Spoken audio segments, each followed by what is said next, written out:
Chapter 10, a Mets fan or a Yankees fan? Kate ran back to Mike. Who? Mike asked. Who took your mom's notes?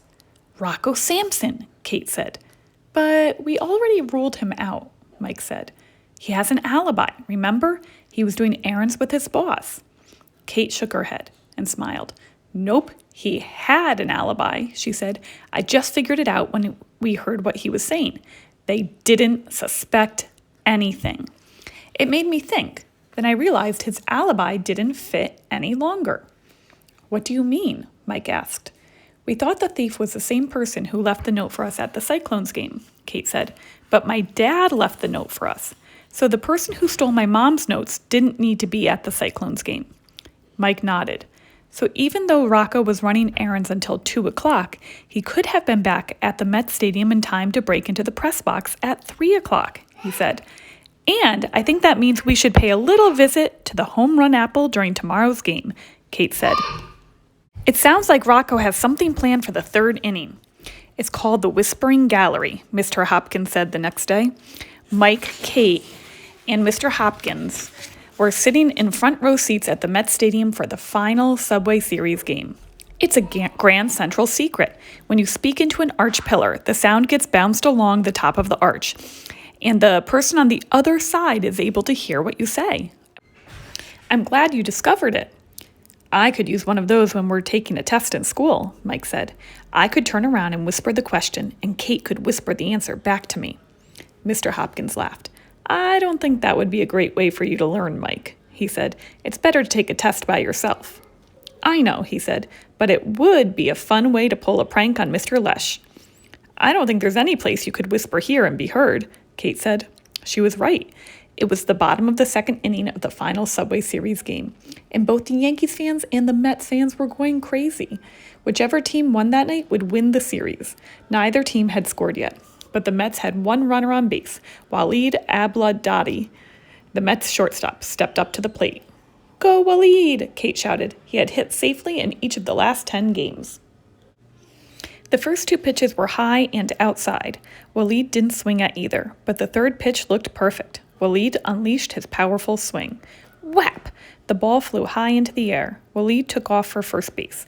The ball sailed over the outfield fence. It was a home run.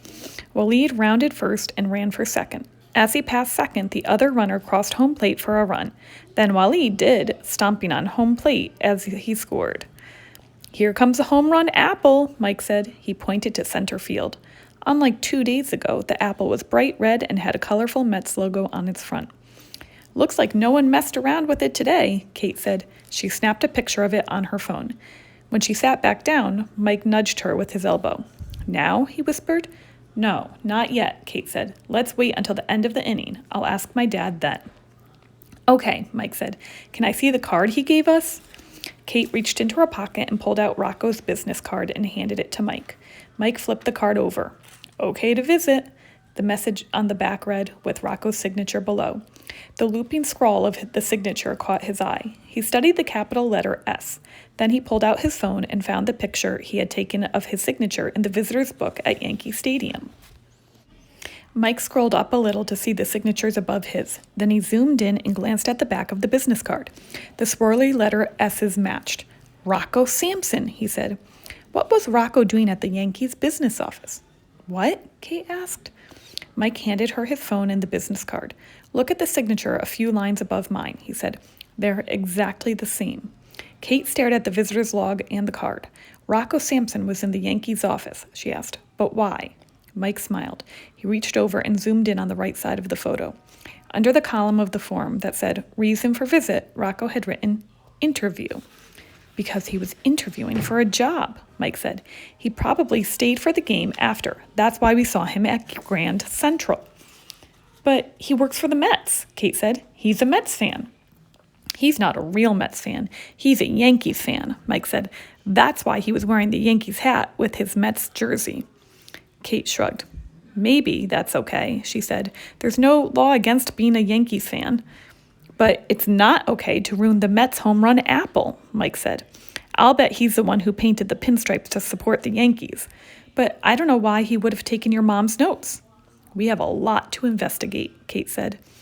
When the inning ended, Kate talked to her dad and got the okay to go check out the apple with Mike. But as she and Mike stood up to leave, a loud, "Uh-oh," rose from the nearby fans. They were pointing to the large video screen on the scoreboard. Instead of showing game highlights or player information, the screen was showing a video of the Mets' famous mascot, Mr. Met. Mr. Met was a baseball player with a giant baseball for a head. Mets fans love Mr. Met, but they didn't love this video.